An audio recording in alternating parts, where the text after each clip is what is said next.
Unang-una, bakit hindi siya makakalaro? Injured ba siya? May commitment ba siya? Why?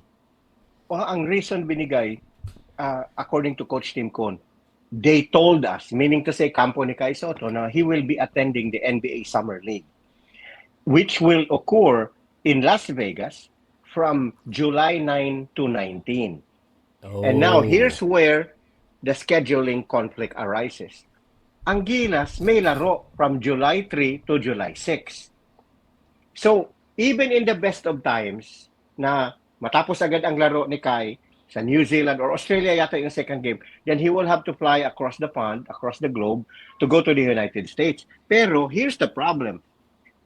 Sa NBA Summer League kasi, if you audition or want to be rostered, you have to be there at least like a week to 10 days before the start of the camp.